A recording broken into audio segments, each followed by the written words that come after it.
I could I could go the rest of my life without another Travis Scott run in at WrestleMania. Let me tell you what.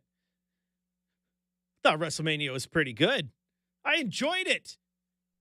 But I am, lover of wrestling, just like my man Michael Shacker back there. DJ Michael Shaka, just killing it. He's got to get a residency at Las Vegas. He could have been there partying. Look at him. He brings the tunes. He knows what's up. Just like we know what's up here on Courtside Monday. Going to have some fun today because we're going to do something we haven't had a chance to do just yet.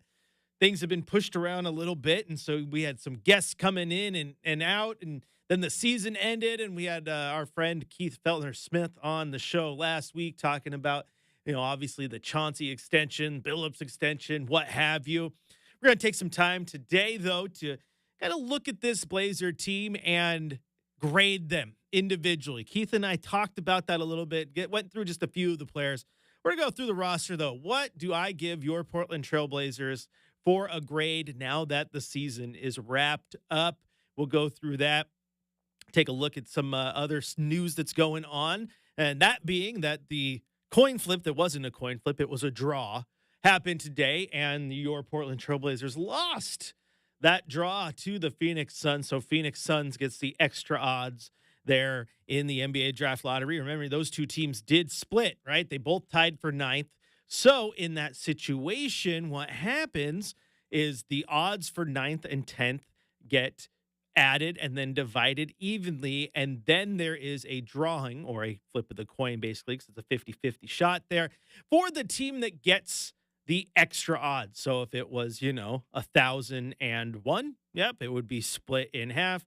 Each team would get 500. And then there's a draft, basically, for who gets that extra one set of numbers, because again, this is not ping pong balls, it's a set of numbers how they do it, right? Well, Phoenix won that tiebreaker, so now you look at how those numbers bear out, and Portland now is in the 10 spot, still have decent odds, all things considered. Could have been just a little bit better, as it were, but now Portland does sit with a 3.7% chance of getting the number one overall pick. And what would the difference have been had they won that drawing with Phoenix? Well, Phoenix has a 3.8% chance of getting the number one overall pick, 17.3% chance of jumping into the top four. Portland currently sitting at 16.9%. And I keep saying Phoenix, because as it sits right now, that is Phoenix. But once the draft lottery is all said and done and everything is where it belongs, that pick is actually going to Houston. So a team that is sitting there in the NBA playoffs right now, who is one of the best teams in the Western Conference all year long, has the chance of going and getting into the top four in the NBA draft. Now, for Portland, what does it mean to be there at number 10? Well, it means that you have those percentage chances of getting, obviously, like we just said, you have those chances of getting into the number one spot, and the number two spot, 3 spot, 4 spot, etc. But there are some things here to pay attention to. So keep in mind that when they do the draft, they are drafting for, or they're doing the draft lottery for the top 4 spots, right? So they're going to figure out who gets 4, who gets 3, who gets 2, who gets 1. Portland sitting at 10th. Logically, not going to happen, but there is a chance that the team sitting in 11, 12, 13, and 14 could jump. So Portland could end with anywhere from the 10th to the 14th pick, or they could end with 1, 2, 3, and 4.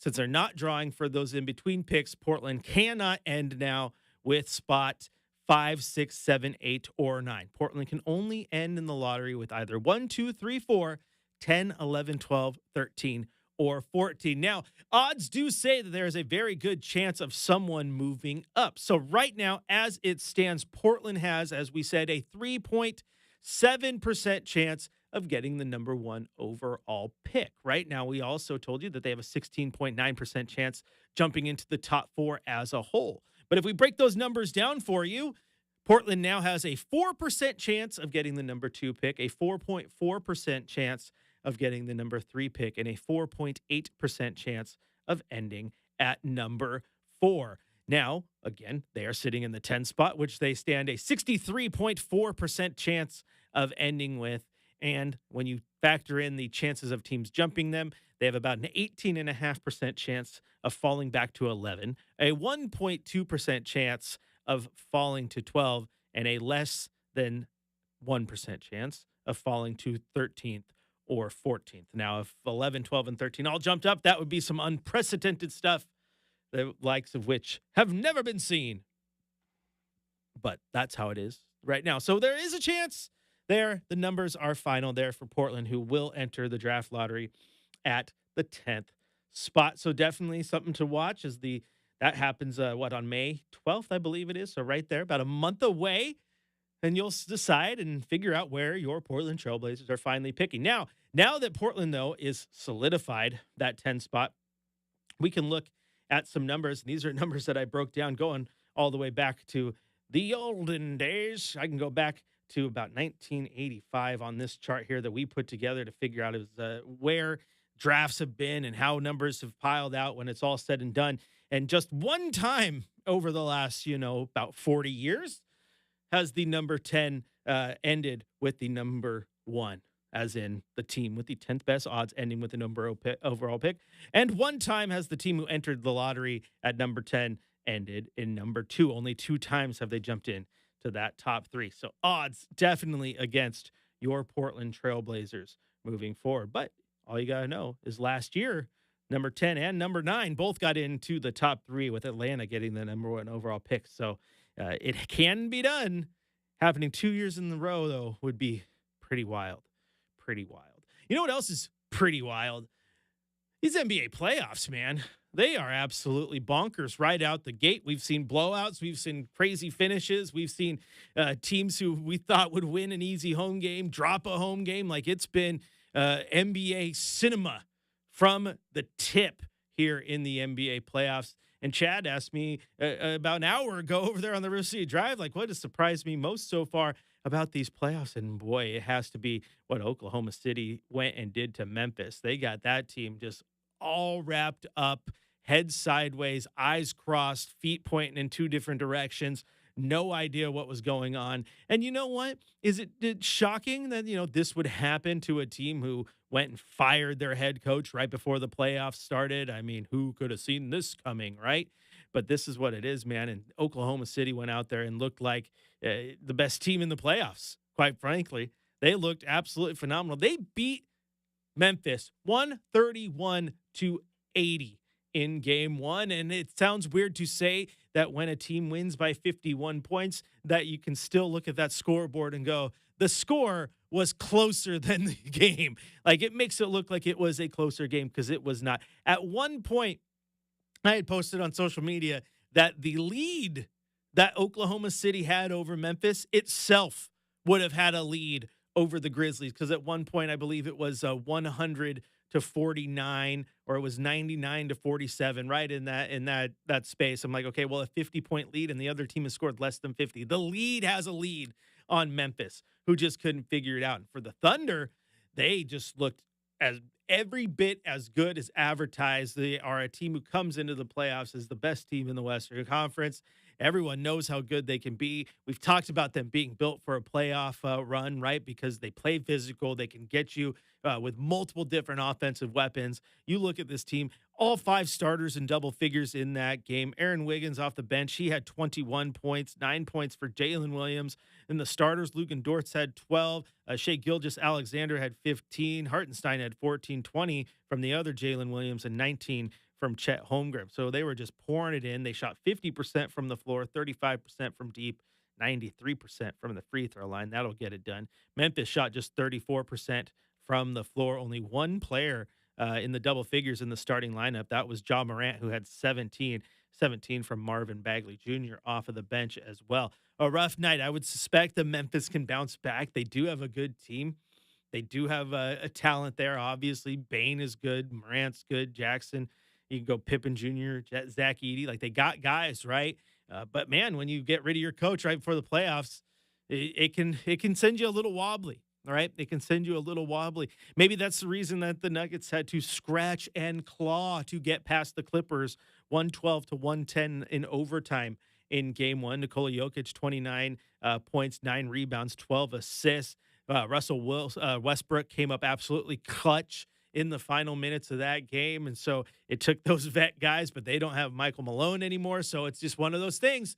Again, a team that got rid of their coach looks a little hairy out of the gate, right? But the Nuggets grabbed that game one victory as well. Game one in the Pacers Bucks series. The Pacers pretty handily take care of Milwaukee 117-98. Giannis had 36 points in that game one on Saturday.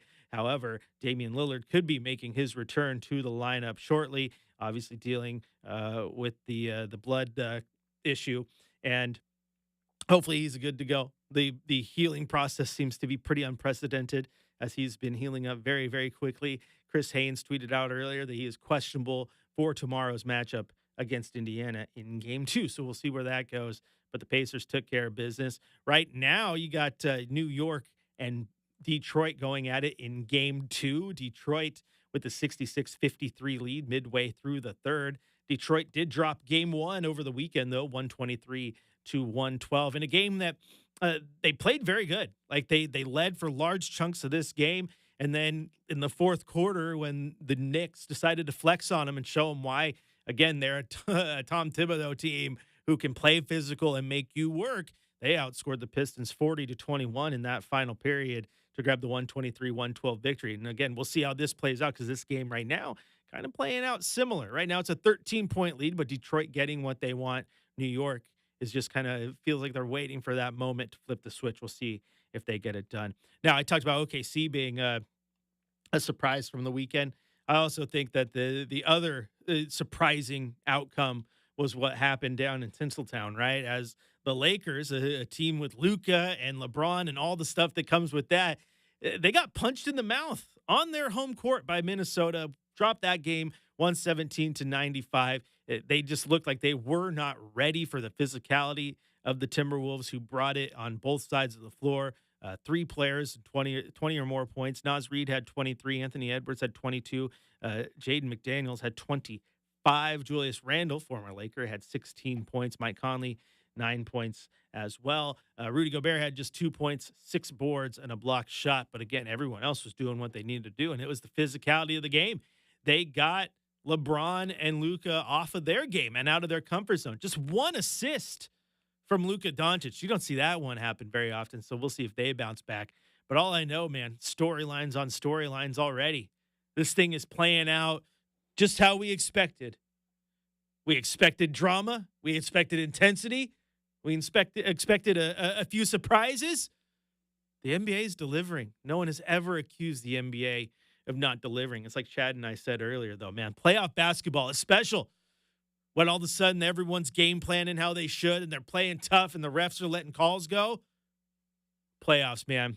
This is what it's all about. This is Blazers Courtside. If you want to join the conversation, 503-248-0620 is the telephone number. You can also go to youtube.com, type in Rip City Radio, and get in on the chat there. We're going to take a quick little break. When we come back, it is time to play teacher. I'm going to hand out some grades to your Portland Trail Blazers. Who passed? Who might need to retake the 24-25 school year all over again? I'll let you know when we return right here on your home of the Blazers, Rip City Radio, 620.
Oh, man.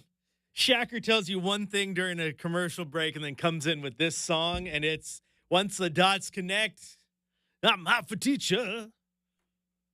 Whoa! Such a good song. Like, seriously. Probably a song you couldn't write in 2025, but man, it's a good song. And the intro, the drums, oh my gosh. Van Halen, man. Just listen to this.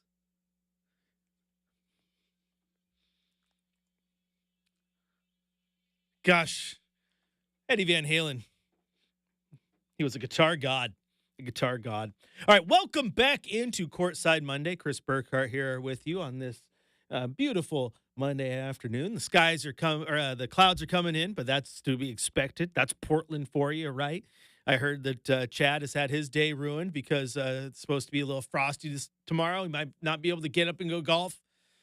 Fairway is going to be as hard as the greens. He doesn't want to do that. That's not worth it. All right.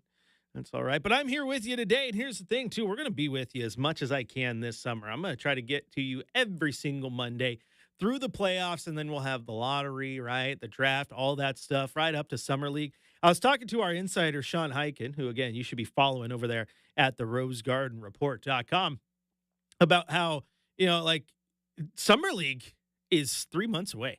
Like, it is currently April 21st. So let's see, March, April, May, June, July.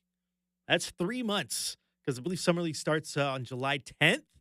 Yeah, 3 months away, man. Before you know it, a couple new Blazers, a couple old Blazers will be down in Las Vegas showing off there at Thomas and Mack Center and the Cox Pavilion. I'm excited. I love Summer League. I'm going to say this. I've said it before. I'm going to say it again to anyone listening out there. If you are a Blazer fan and you have never been to Summer League, get down there. It's one of the best experiences on the NBA calendar. You absolutely have to do it. All right. The season came to an end. The Blazers didn't go where we wanted them to go unless you were on Team Tank, right? They ended 36-46, 10th worst record in the league after losing that coin flip that wasn't a coin flip, right? To the Phoenix Suns. They enter the draft with 3.5% chance of getting the number one overall pick. That is what it is, okay? That we will decide what happens here in about a month when we get to the lottery, right? But right now what I want to do is I want to take the time to grade this Portland Trailblazer team. Who passed, who failed, who did what. Some of this is going to be, just my own, it's all of it, my own personal opinion, right? I'm not like handing out actual report cards, even though that'd be funny. But some of these guys, if you debate it, that's fine. You can hit me up on social, Chris J. Burkhardt. Tell me how wrong I am, and we could have a fun debate, right?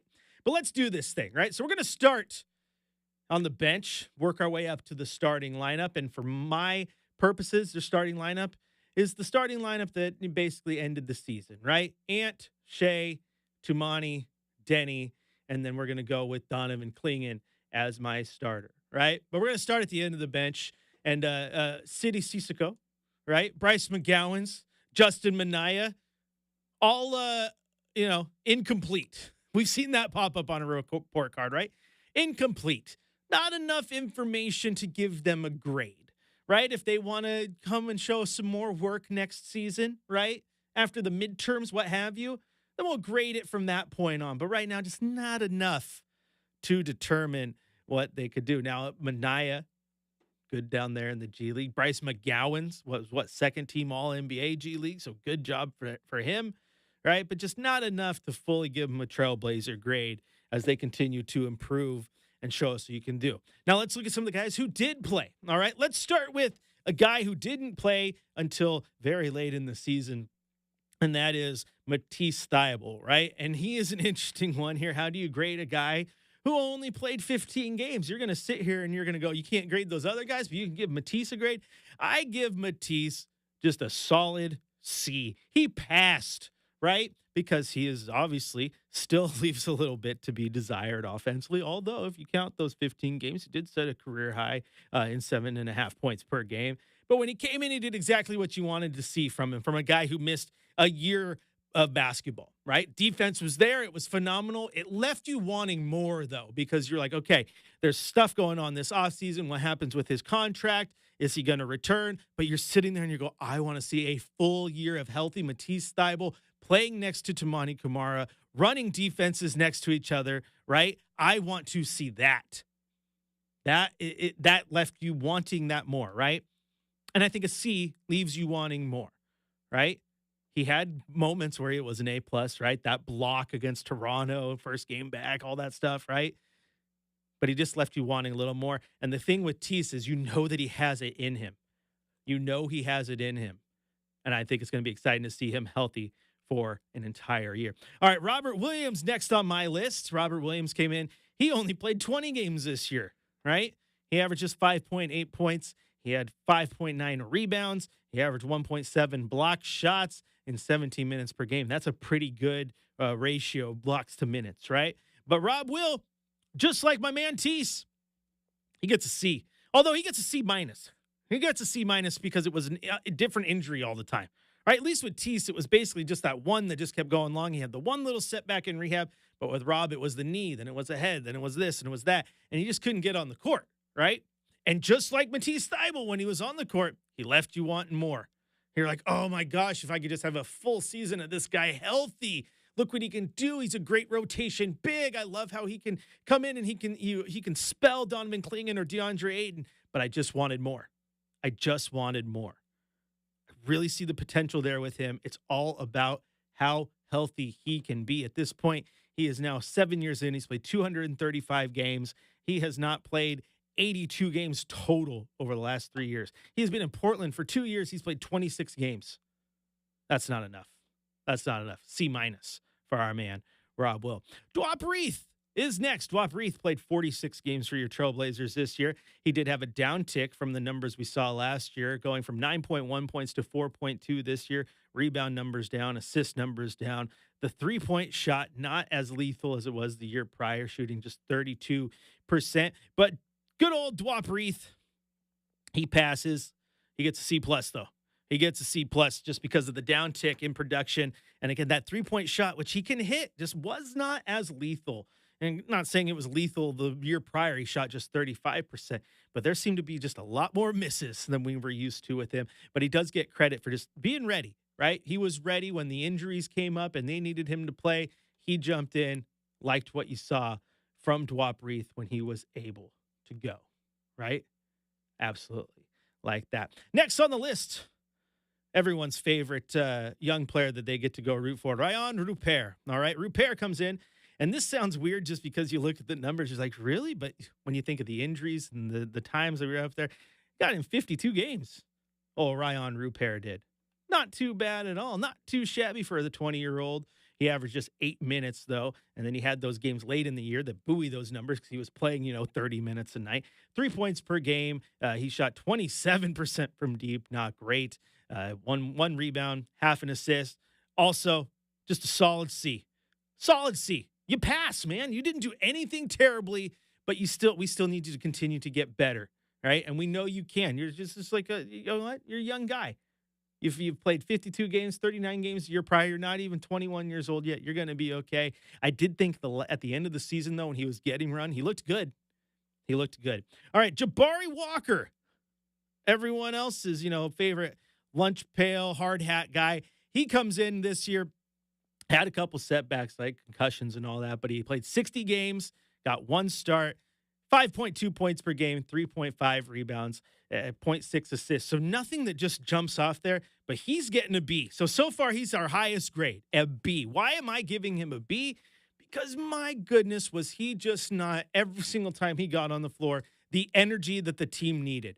He found a way about him, right? He brought the juice, so to speak. He was always ready to go. And another thing I like about him is when we were doing the fifth quarter and we're inside the Arena Bowl and we're looking down, who was down there taking shots every single game, whether he played 20 minutes or got another DMP? It was Jabari Walker out there getting some work in. And I really hope that he can continue to grow, right, and find a place in the lineup, because when he was out there, he still makes mistakes, right? He still makes mistakes. But, man, the hustle and the juice, I got to give him a B just for that effort alone. All right, Chris Murray next on our list. And Chris Murray gets our highest grade so far, and it's going to be hard for anyone to pass it. I give Chris Murray an absolute A+ of a season, an A+. And you're going to look at me and you're going to say, why? He only averaged 4.2 points per game. He only averaged 2.6 rebounds. The three-point shooting was not great. It was 22.5%, right?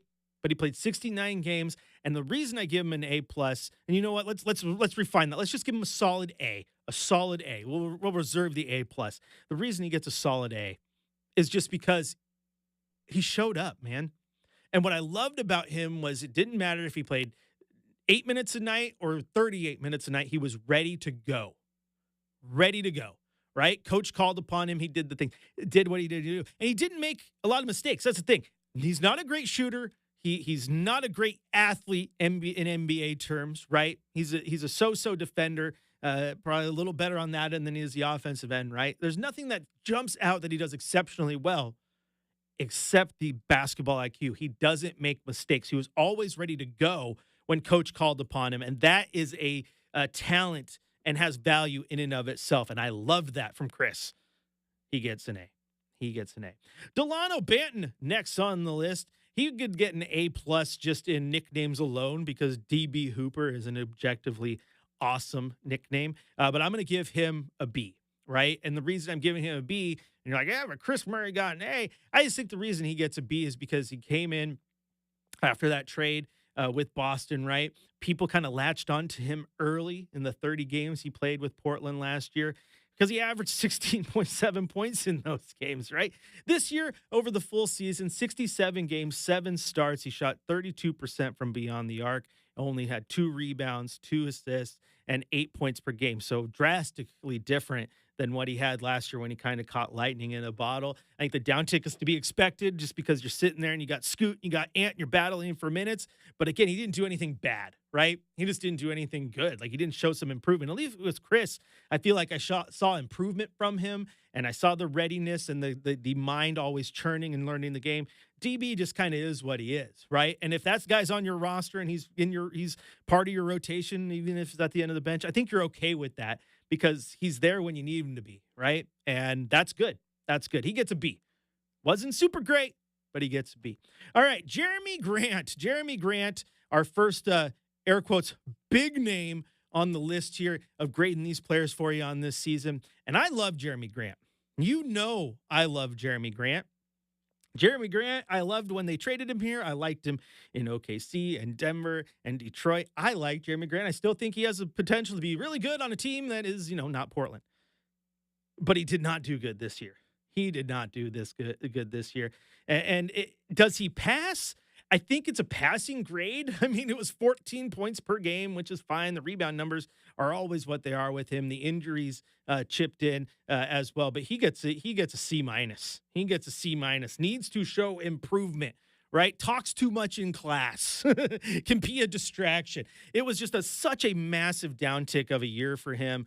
He had moments where he had big shots. I thought defensively he actually brought it on that end of the floor, man. But overall, just not a good year for Jeremy Grant at all. And someone's going to be like, give him something worse than a C.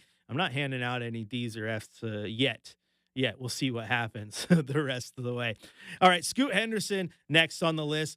Scoot's going to get a B minus, right? And part of that's going to be buoyed by the fact that he thought he started the season really, really slow, right? But for some reason, when the calendar flipped from 24 to 25, all of a sudden he turned it on and he looked really, really good. And it's unfortunate that he had injuries late in the year that kept him out for the last week or so dealing with that concussion. But I liked everything I saw once he finally started to get it going. Once he started to get it going, I liked it. The assists were good. The shot was good. The three-point shot was getting there. He was more decisive when he was going to the basket, wasn't making as many of the mental errors. Like, a lot of the turnovers were turnovers you could live with because it was him seeing a play and trying to fit stuff in the window rather than just making lazy passes. I can get by that. But similar to Rob Will, similar to Matisse Thybulle, he left you wanting more, right? But you saw the glimpses, and that's good. A B minus for Scoot. DeAndre Ayton. I actually thought DeAndre Ayton was one of the best Blazers this year, especially once he got it going. He had some moments where he was in the coach's doghouse, right? But he showed that he's a very good center, very capable. I also think it goes far that he has very good chemistry with Scoot Henderson, and that shows. And when you look at the players most likely to be traded Ant, DeAndre Ayton, Jeremy Grant, Robert Williams, I think DeAndre Ayton has the highest percentage of staying a Trailblazer, and we'll see where that goes. But just like Scoot got a B minus, DeAndre Ayton is getting a C plus, and the reason he gets a C plus is because unlike Scoot Henderson, DeAndre Ayton is coming in making $30 million a year and former number one overall pick. You hope the change of scenery would really kick him into high gear, but instead he's averaging 4 points fewer than he did that last year in Phoenix. He's averaging 0.3 fewer defensive rebounds. He's averaging 0.1 fewer assists. Hey, does have more block shots though, right? But the point is I want him to be more of a focal point. Now, the nights where he was a focal point of the offense, thought he looked really good. It's just a matter of can that be a thing next year as he and Donovan Clingan battle for that starting spot. Speaking of Donovan Clingan, DC, the Blazers' big rookie, comes in year one in the league, averages 6.5 points, 1.6 block shots, 7.9 rebounds, a couple nights where he was pulling down 20 boards, had multiple block shots. I thought he was a force. He gets an A minus. An A minus because the early season, the whole conditioning thing, it took him a minute, still showed some holes. And actually, no, we're going to go B plus. He gets a B plus, right? And it's because the offensive side is just so bad, right?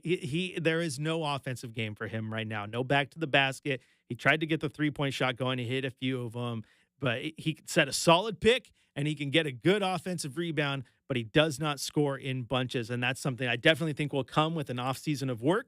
Very eager to see how he looks next year. Defensively, he's going to be fine. He's going to be fine. Still can't leave him alone on an island up top, right? He can get beat up there when he gets those smaller guards on him. But defensively, I think he was great. He was great, and he was great on the glass. B minus for our man, DC. All right. I had to back off of Chris Murray and give him an A, not an A plus, because some of the guys I'm about to mention, they are the A plus, maybe the A plus plus category. They got all the extra credit too. Right? We're going with our man, DA. The other DA, not DeAndre Ayton, Denny Avdia. He came in. Everyone was shocked, right? What's going to happen? The Blazers traded Malcolm Brogdon and picks to get this guy when we all thought Malcolm Brogdon was going to get the Blazers a pick, and they trade him out for Denny. Denny comes in, takes him a minute, right? Makes some mistakes through preseason, but he's showing the glimpses. He's a bench guy, then he's a starter, then he's back to the bench, then injuries come in, then he gets the starting role, and he does not let go. He played 72 games for your Blazers. He started 54 of them, averaged a career-best 16.9 points per game. He averaged 7.3 rebounds, also a career best. He averaged 3.9 assists, also a career best. 1 steal per game, also a career best.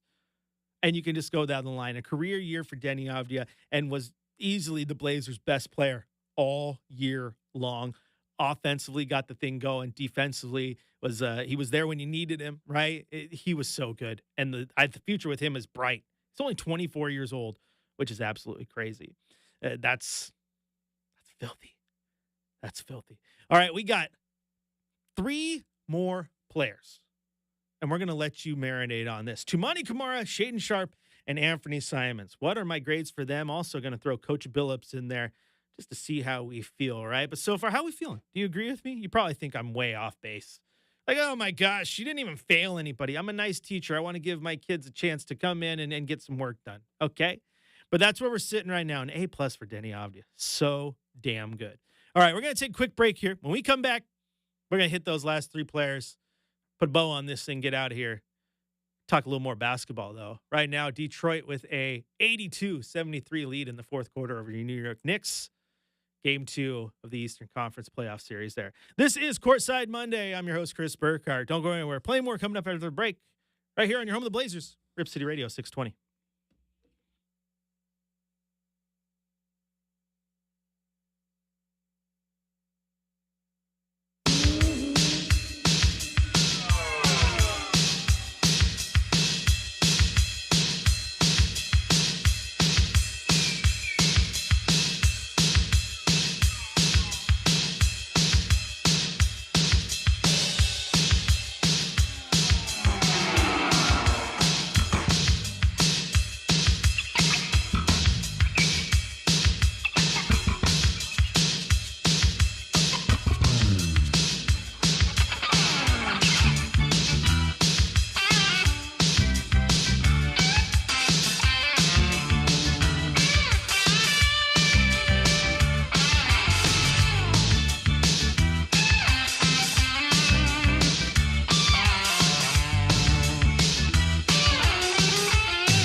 Welcome back into Courtside Monday. Chris Burkhardt here with you. Over there in the Big Apple, Detroit 88, New York 75. 6 minutes, 55 seconds left in game two as the Pistons look to rebound. That'd be a pretty big win for the Pistons if they could grab that and continue to give us some storylines for this NBA postseason because it's already been fun with all these first games being played. New York last game too. I mean, the Detroit handled them for a good chunk of that game, and then they flexed on them in the fourth. New York having a harder time flexing on them right now. And then once this game goes final, you have a 7 o'clock game. LA at Denver. Denver looking to take the 2-0 series lead, and then of course you got tomorrow's matchups. Couple game twos as well as Milwaukee takes on Indy in Indianapolis. Hopefully Damian Lillard will be a go for that one. Him and Tyrese Halliburton and Pascal Siakam were jarring on the bench in game one with Damian Lillard in street clothes, but he should be in a uniform on Tuesday. Memphis looks to play a better game than they played in game one because anything is better than what they did in that lopsided loss, 131-80 against Oklahoma City. And then, of course, you got Minnesota at LA. Those are your game twos tomorrow. All right, back to the report cards. Okay, back to the report cards. So we got three players left: Tumani Kamara, Shaden Sharp, and Anthony Simons. All right, I am going to start with these three. I'm going to start with Anthony Simons. Okay, and Anthony Simons, this was a really tough year for Ant for me because I like Ant and I see a lot of potential in him. Right, and I'm going to give him a controversial score here. Okay, I'm going to give him a C plus. C plus. Because just like all the other C's, left us wanting more. Now he did enough to win the team ball games, and he obviously was the offensive key for the team early on. He was the guy running the point and doing all the stuff. But he had 19.3 points per game. Right, the 3-point shot was down to 36. That was the lowest that it's been over the last handful of years. Right, rebound numbers are down. The assist numbers slightly down from 5.5 to 4.8. But it's just the biggest thing for me was just how awkward he felt all year long. In a year when there's no Dame, you got Scoot, who's entering year two, but you're still the guy, and you can just take over. Like, this would have been a great year for all of a sudden he jumps and it's like, boom, Anthony Simons averages 28 points per game, and he continues to shoot the 38% from the field, and he has great assist numbers. This is the season he becomes a star. Nope. All Ant is right now is just a really, really good basketball player. I am not taking anything from him. I love Ant. I love Ant. The shot's filthy when it's hot. But this year I thought was a really good opportunity to take that leap and become a star, and he did not take it. In fact, it just kind of stepped backwards a little bit. Never just grab the bull by the horns, and for that, I got to give him a C plus. All right, Shaden Sharp, next on my list. Shaden Sharp, I'm going to give him an A minus, right? Could be a B plus. There's an argument there. I'm giving him an A minus because he still ended the year with really good numbers. 21.3 points per game, career high, right? The 3-point shot, not very good, 31%.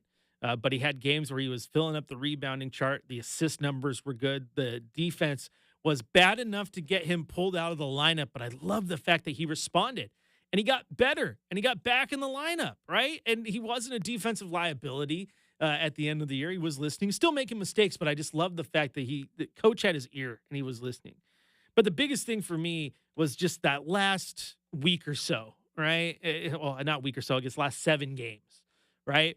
Where he just started, it was 30-point game, 30-point game. Like everything was clicking, right? 37 points at Utah, 36 points at Toronto, 33 points at Atlanta, right? He had a stretch to end the season where he was just on fire. The last 14 games, he was averaging, looking at this, 23 points per game. 23 points per game, almost 7 rebounds, 3 assists, right? He had a couple games where he was flirting, where he had 21 points, 10 rebounds, 6 assists against Utah, flirting with those triple doubles, right? So I got to give him an A minus, or a B plus. It's like right in that range. It can go either way. Depends what curve you're grading on, right? I loved what I saw from him. The last 14 games of the year, he showed that star potential. Now, with the offseason, keep building on that and go ham because next year might be the year that I just talked about for Ant. The year that he goes from good to great, he becomes a star. Next year is the year for Shea. And if he has a year like, where he takes a step back and he averages 19 points, and he doesn't take the bull by the horns, he'll get a C+ too. But I like the way he ended this year. And last but not least for your players, Tumani Kamara. He joins Denny Avdia as the only other player on this list to get an A+, A++, all the extra credit, absolutely phenomenal. Him and Denny were the two best players for your Portland Trailblazers this year. And Tumani Kamara, across the board, career high, 11.3 points per game. Of course, it is only year two, but a massive jump in how comfortable he looked offensively, right? He shot 37.5% from deep. He shot better than Anthony Simons. Like, that's crazy. Ant's your shooter. He shot better than him. 5.8 rebounds, 2.2 assists, 1.5 steals. We know all the numbers of him leading the league in charges. He had more charges personally than some teams had total. Defensively, absolutely phenomenal. Said it before, say it again. Most fun I've had watching a defensive player since Wes Matthews. And I'm going to have to stop saying that because I'm just going to flat out best defensive player I've seen. I hope I can say that as he continues to get better. Right now, he's phenomenal. Put together a campaign to get on the defensive player of the year list. Didn't make the final three, but he might make one of the all NBA defensive teams. He was phenomenal. A++++. Phenomenal. I just hope he builds off that in the next year. And then finally, your coach, head coach Chauncey Billups, who did get an extension, so he'll be here next year and beyond, unless they fire him mid-year, but I don't see that one happening. I'm giving him a C- because I saw improvement, which was really good. It's just a matter that it took 4 years to see that improvement. Now, I got to give him props for showing it because that's what we wanted to see, right? And he deserves a lot of credit for the team playing and improving and all these guys playing better defense and the guys being called out and answering that call. He has their ear, that's for sure. But again, just like our other C's on this list, leaves you wanting more. It's a matter of him getting to it. So our best grades on this list, Tumani, NDA, Denny Avdia, that is. And our lowest grades, Robert Williams, Jeremy Grant, and Coach Billups with a C-. And we'll see where they go from here. Overall, though, I loved what I saw from this young team. They showed their growth. They showed that they were getting better, and that's exactly what you wanted. Now, we're going to wrap up here in a minute, but man, don't look now. New York is trying to make that comeback. I got to get serious. Got to put my glasses on so I can see all the way across the room. They cut this to a 6-point game. It is Detroit 90, New York 84, 4 minutes, 27 seconds left. Josh Hart getting into it right now with Dennis Schroeder. I'm going to be separated a little bit. Things are heated at Madison Square Garden. Man, playoff basketball is the absolute best. Who are you rooting for? Which former Blazer are you rooting for? Are you team Josh Hart, team Damian Lillard, team Norman Powell? A lot of former Blazers dotting this playoffs. All right, that's going to do it for this Monday, but we'll be back